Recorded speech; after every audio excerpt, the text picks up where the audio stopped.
Morning, welcome back to my channel. তোমরা সবাই কেমন আছো? আশা করি খুব ভালো আছো, আমিও খুব ভালো আছি। তো এখন বাজে 5:30 আর আমার স্নান হয়ে গেছে। আর এই দেখো ফুল তুললাম।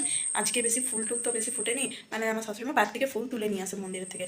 তো যাই হোক, বাড়িতে এই কটাই ফুল ছিল। তো চলো তাড়াতাড়ি পুজোটা শেষ করে নিই, তারপরে খাবার দাবারে বসবো। আর সকলকে জানাই ভাই দিদি আর অনেক অনেক শুভেচ্ছা। তারপর চলে এলাম উপর, আর এটা ছিল ঠাকুরঘর। দেখো আমার পুজো কমপ্লিট, আমি পুজোটা মোটামুটি করে দিয়েছি। তো চলো এবারে নিচে যাই। আর এখানে দেখো গোপুসোনাদেরকে রেডি করিয়ে দিয়েছি, বসিয়ে দিয়েছি, আর আমার মেয়েকেও চান করে রেডি করে দিয়েছি। আর এই যে গোপুসোনাদের করে রেখে দিয়েছি। আর এখানে দেখো প্লেটে মিষ্টি, পায়েস আমি সবই দিয়ে দিয়েছি। আমার তখন পায়েস বানানো হয়ে গেছে। পায়েস, আলু ভাজা, বড়ি ভাজা, বেগুন ভাজা, শাক ভাজা সবই করে নিয়েছি।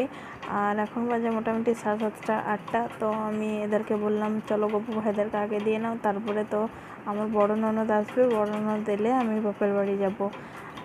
বড় ননদ না আসা পর্যন্ত আমি যেতে পারছি না, কারণ ওরও ছেলেগুলো আসবে। তো দাদাদেরকে ও ভাইফোঁটা দেবে আমার মেয়ে। তো তার জন্যে আমরা অনেকক্ষণ ওয়েট করে নিলাম।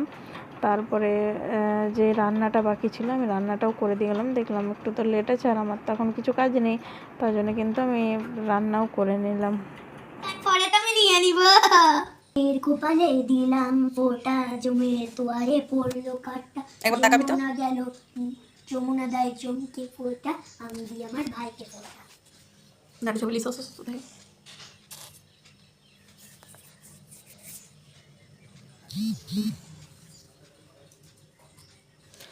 ভাইয়ের কপালে দিলাম ফোঁটা, জমে।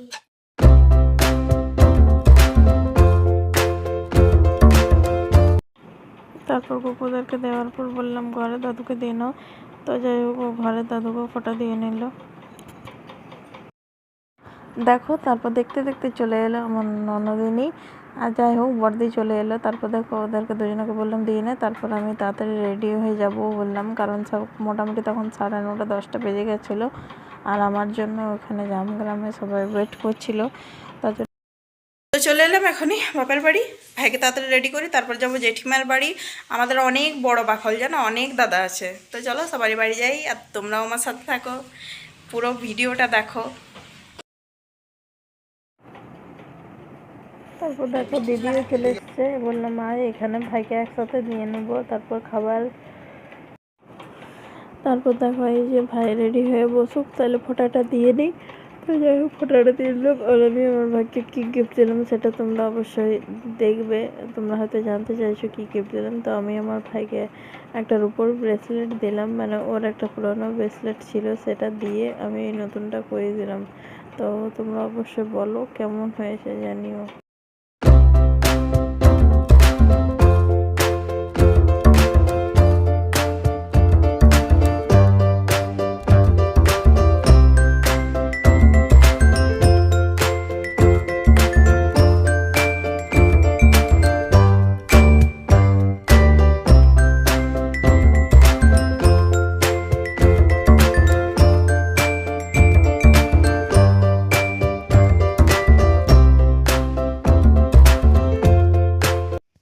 তখন 3 ভাই বোনের ছবি তুলে নিলাম, আর ওটা ছিল আমার জেঠুর মেয়ে। তারপর চলো এখন যাবো জেঠিমার বাড়ি। তো জেঠিমার বাড়ি চলে এসেছি। দাদারা সবাই বসেছিল, আর এখানে আসনগুলো দিদি ঠিকঠাক পেতে নিল। আর দেখো এখানে দিচ্ছে, দাদাদেরকে দিয়েছে ওটার। আর ছবি ভিডিও আমার করা হয়নি, দাদাদেরকে দেখলে ভীষণই ভয় লাগে আমাদের। তো যাই হোক, আর সেরকম ক্যামেরা ধরার মতনও কেউ সামনে পেলাম না। আর এখানে আমার মেয়ে দিয়ে দিল ও আমার দাদার ছেলেদেরকে। তো আর দিদিরও ছেলে দুটো ছিল। আর দেখো দাদাতে সেলিব্রেশন দিয়েছে চকলেট, আর আমার মেয়ে চকলেট খেতে খুব ভালোবাসে। তো চকলেটটা পেয়ে তো ভীষণই খুশি, মানে কি আর বলবো।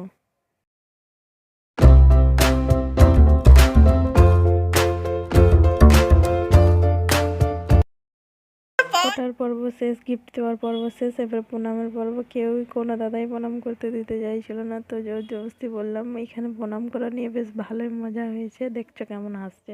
বলছে একজন বলছে প্রণাম করার কিন্তু এক্সট্রা গিফট পাবি না। তো আমি আবার নিজের ঘর চলে এলাম, ওর বাবাকে দেয়নি এখানে, তার জন্য আমার বাবাকে দিয়ে নিল দাদুকে। আর আমার আরেকজন পাশে বসে আছে, ওটা একটা দাদা, আমার সম্পর্কে দাদা, হচ্ছে বাকলের। তো ওই দাদাটা এসেছিলো, আর বাদ বাকি দাদাগুলো কিন্তু ছিল না, তার জন্য তোমাদেরকে দেখানো হয়নি। তো শাড়িটা খুলে দিলাম, ভীষণই গরম লাগছিল। আমরা আবার যাচ্ছি জেঠিমায়ের বাড়ি।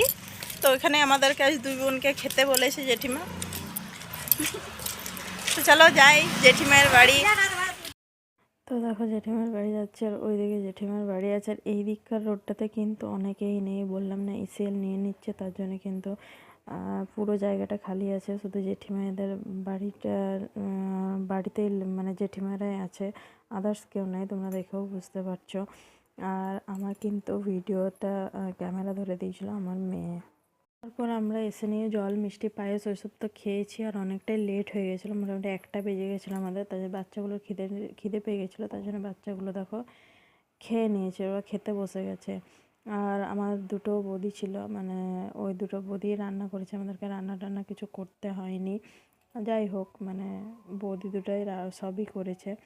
আর আমিও বসে গেছি মেয়েকে খাওয়ানোর জন্য, কিন্তু মাংস পেয়েছে বলে নিজেই খেয়ে নিয়েছে। ওই দেখো বৌদিগুলো সবাইকে খেতে দিচ্ছে। আর এটা ছিল আমার মেজো দাদা, আর আমিও ফাইনালি খেতে বসে গেলাম। এই যে অনেক কিছুই করেছিল, কিন্তু আমি অনেক কিছুই নিইনি, কারণ এত বেলাতে মিষ্টি পায়েস খেয়ে আর কিন্তু খাবার খেতে পারলাম না। তো দেখলে ওইটাই ছিল আমার দুটো বৌদি, একটা মেজো বৌদি, একটা বড় বৌদি। সমানে বদমাশ করে দিয়েছে, দেখছো আমাদের অবস্থা। এই দিকটাতে কেউ কোথাও নেই, শুধু জেঠিমারা আছে। তো চলো যাই দেখি ভাই কি করছে ঘরে একা একা। তো চলো ব্লগটা আর বড় করছি না, সবাই ভালো থেকো, সুস্থ থেকো। আর এগুলো ছিল আমাদের মামের ভাইফোঁটার গিফট, অনেকে টাকা দিয়ে দিয়েছে। তো চলো সবাই ভালো থেকো, সুস্থ থেকো, টাটা।